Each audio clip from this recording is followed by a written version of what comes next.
One of the biggest mistakes women make is believing that their love can mature a man.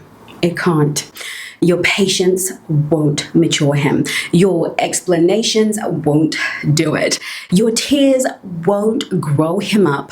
And as difficult as this may be to hear, sometimes the greatest act of love you'll ever give a man is your absence. Not because you're punishing him, not because you're trying to manipulate him or hoping he'll suddenly realize your worth, but because you finally stopped abandoning yourself. You see, many women spend years believing that relationships are built by communicating better. If I can just explain how I feel one more time, if I can just help him understand, if I'm patient enough, if I love him well enough, eventually he'll become the man I know he can be. But people rarely change because someone explains something beautifully. They change when life removes the comfort that allow them to remain the same. That's the conversation I want to have with you today.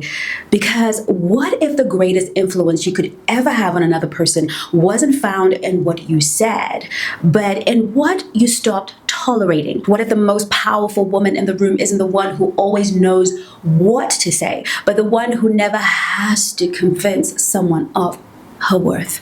Today, I want to show you why integrity, not manipulation, games, or emotional withdrawal, is one of the most powerful forces in any relationship. Because when a woman begins living in alignment with her own values, she stops chasing change and she starts becoming the reason change becomes necessary. By the end of this video, you'll understand why some men only begin growing after they lose a woman, why others never grow at all, and why neither outcome can ever determine your peace. Before we begin, if you are new here, I want to personally welcome you. And if you're a woman who wants to build relationships without abandoning herself, I'd love to invite you into my private community, House of Swans. Inside, we don't just talk about dating, we help women rebuild confidence, unhealthy relationship patterns, understand masculine and feminine psychology, strengthen emotional resilience, and ultimately become women who create healthy love without sacrificing who they are.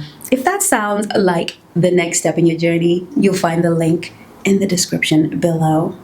Now, let's begin. The woman who tries to raise a man eventually stops raising herself. One of the hardest lessons I've learned after coaching thousands of women is this: you cannot carry someone into the version of themselves they refuse to become. Because so many women unknowingly step into relationships believing love is supposed to transform another person. We mistake love for responsibility. We begin believing his growth depends on our patience, that if we explain ourselves better, support him more, forgive one more time, encourage him a little longer, eventually he'll wake up. Eventually he'll become the partner we've been waiting for. But growth doesn't work that way. Real growth is deeply personal. It can be inspired by another person, but it can never be carried by another person. I remember coaching a woman who kept every message she'd ever sent to the man she loved, pages and pages of thoughtful conversations. She'd explain exactly how she felt. She explained what she needed. She explained how his inconsistency affected her. Every conversation ended the same way. I'm sorry. I understand. I'll do better. But a few days, things improved. Then everything quietly slipped away to exactly where they had been before. When she came to me, she said something that broke my heart. She said, "Maybe I'm just not explaining it properly." No, she explained it perfectly. The problem wasn't communication. The problem was that she was trying to educate someone who would never experience a meaningful consequence for remaining exactly as he was. Think about it this way. Imagine someone wants to become physically stronger. You can buy them a gym membership. You can hire the best trainer. You can prepare every healthy meal. You can encourage them every single morning. But there is one thing you can never do. You cannot lift the weights for them.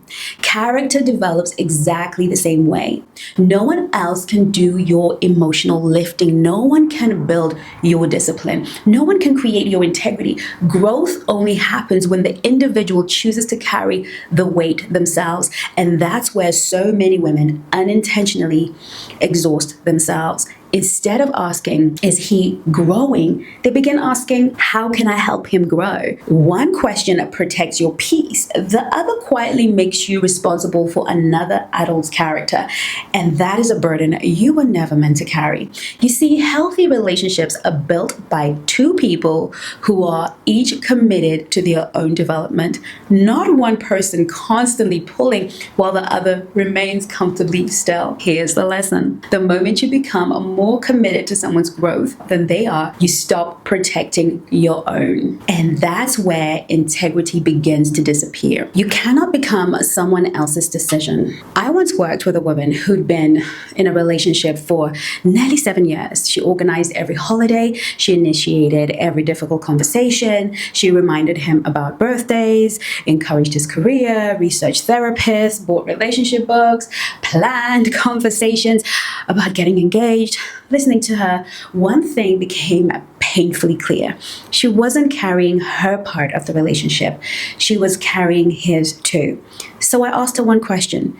If you stopped doing all of this tomorrow, what would happen? She looked at me, smiled nervously, then her eyes filled with tears because for the first time she realized she wasn't afraid of losing the relationship.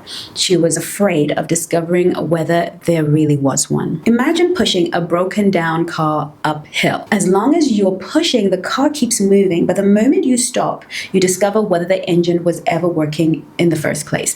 Relationships are exactly the same. Sometimes what we call fighting for love is actually compensating for someone else's lack of investment. Eventually, exhaustion begins to feel like commitment, but they're not the same thing. Healthy love should feel like two people carrying the same future, not one person carrying another adult. Here's the lesson. You cannot become someone else's decision. Love doesn't change people. Consequences do. One of the kindest women I ever coached believed love meant protecting the people you care about from pain. If he forgot something important, she made excuses. If he disappointed her, she lowered the standard. If he stopped making an effort, she doubled hers. She genuinely believed she was being loving. But eventually, I asked her something she'd never considered. What has he actually lost by staying exactly the same? Silence. Because the answer was nothing. He never lost her attention, her affection, the relationship. Every consequence disappeared before it could teach him anything. Think about learning to swim. You watch videos, read books, take lessons, but eventually you have to get into the water. Growth requires experience. Relationships do too. Sometimes the most loving thing you can do is stop rescuing someone from the consequences of their own choices. Not because you're trying to punish them, because you're finally respecting yourself. Stepping back isn't manipulation, it's honesty. It's saying, I refuse to carry what's no longer mine. And something remarkable happens. Some people finally step forward, others quietly step away. Either way, you stop living in confusion, and clarity is always kinder than false hope. Here's the lesson. Sometimes protecting someone from consequence protects them from growth. Stop chasing him and start choosing yourself. The healthiest women I've ever met all have something in common. Their entire identity doesn't depend on whether someone chooses them. They're building businesses, growing friendships, deepening their faith, traveling, learning, growing, creating lives they're genuinely excited to wake up to. Not because they don't want love, but because love isn't the only thing giving their life meaning. I remember one client saying to me, my whole mood depends on whether he texts me. If he replied, she felt beautiful. If he didn't, she questioned everything about herself. Months later, she came back completely different. Not because he changed, because she had.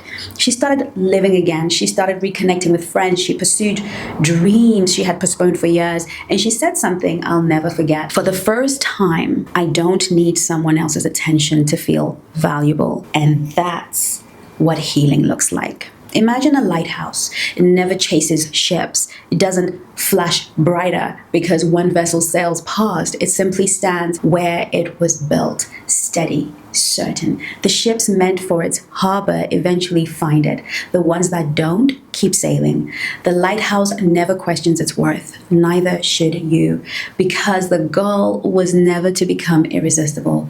The goal was to become so deeply rooted in your own self-respect that you never again mistake chasing for love. The goal was never to make him miss you. The goal was to stop missing yourself. Because once you stop abandoning yourself to keep someone else, you naturally become unavailable for relationships that require you to. Some men will rise to meet you, others won't. Some relationships will deepen, others will end. But every outcome brings you closer to the same truth. Healthy love is never sustained by one person working harder. It's sustained by two people who continue choosing one another again and again and again. Not because one convinced the other, but because both are equally invested in building the same future. That's the kind of love worth waiting for. But here's the question most women never ask. What happens when a man does choose you?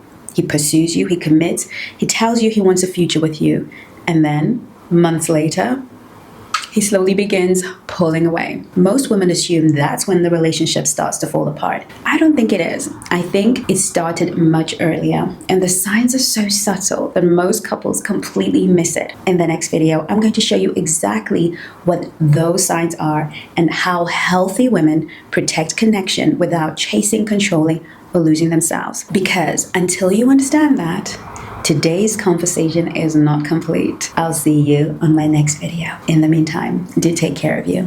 Love you lots. Bye-bye.